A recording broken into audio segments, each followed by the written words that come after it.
Dans le Seigneur, bonsoir, c'est la sœur Mélanie en direct de Creil. J'aurais voulu poser une question aux gens qui vont me suivre. Quelle est ta marche avec le Seigneur, bien-aimé dans le Seigneur? Comment marches-tu? Parce qu'aujourd'hui, de nos jours, bien-aimés, nous voyons les gens sont plongés dans un monde où il y a la compétition, la satisfaction des convoitises individuelles. Et les gens sont à la recherche des richesses matérielles, confrontés à des multiples tentations et envies. Certaines ne sont même pas nécessaires. Mais souvent, cette recherche d'intérêt personnel détourne de la marche avec le Seigneur Jésus-Christ, bien-aimé dans le Seigneur. Dans 1 Pierre 4,2 nous dit, afin de vivre non plus selon les convoitises des hommes, mais selon la volonté de Dieu, pendant le temps qu'il lui reste à vivre dans la chair. Bien-aimé dans le Seigneur, que veux-tu, qui veux-tu servir? Moi, c'est ça que je me pose la question. Vous savez bien que l'ennemi premier des âmes, c'est Satan. Satan est le prince de ce monde. Il sait exploiter les désirs des enfants de Dieu. Il sait aussi nous éloigner des Écritures et de la bonne volonté de servir le Seigneur. Bien-aimé dans le Seigneur, faites attention à comment tu marches et comment tu sers aussi le Seigneur, parce que c'est important. Tu veux marcher, mais que fais-tu pour le servir?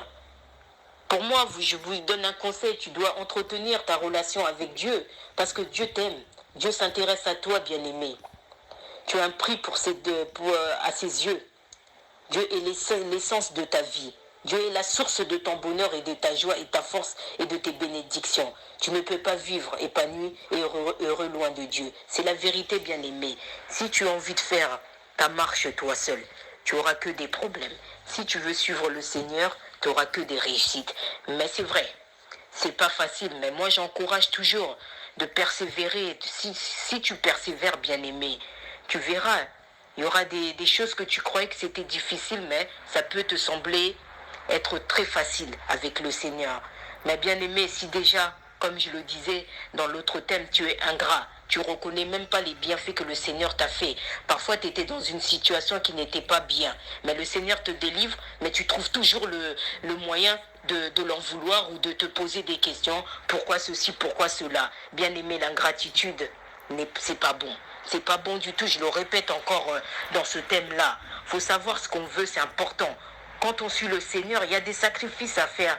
Il y a une marche à suivre, bien-aimé, dans le Seigneur. On ne peut pas faire ce qu'on veut comme ça.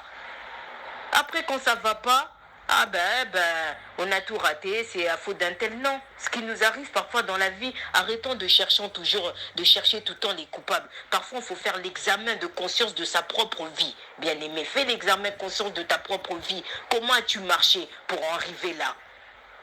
Voilà, mais comme je le dis toujours, le Seigneur dans son amour, vous verrez quand vous serez un peu plus dans la profondeur.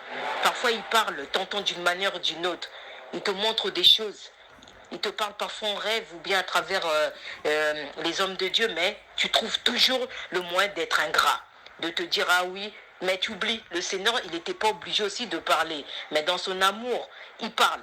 Mais tu trouves toujours le moyen pour pouvoir avoir des doutes, pour pouvoir te poser des questions. Non, bien aimé, c'est pas ça. Moi, je vous inviterai vraiment à vous examiner et vraiment de voir votre marche avec le Seigneur. C'est important. Voilà, bien aimé dans le Seigneur, moi je vous encourage toujours, parce que moi-même je le dis, je ne suis même pas parfaite. Hein. Je ne suis pas parfaite du tout, mais selon mon expérience, c'est ce que je partage avec vous, pour que certaines personnes puissent prendre conscience que oui, la vie qu'on veut suivre là, les biens matériels, la vie des ambiances, ou bien des boîtes de nuit, ceci, cela, des camarades quelconques, ça ne paye pas, bien aimé. Ça ne paye bien. Ceux qui payent, c'est selon, comme tu sais, ceux qui payent, c'est ta marche avec le Seigneur Jésus-Christ. Pourquoi? Parce qu'il nous a promis quoi? La vie éternelle pour ceux qui le suivront. Voilà, c'était la sœur Mélanie en direct de Creil. Que le Seigneur vous bénisse.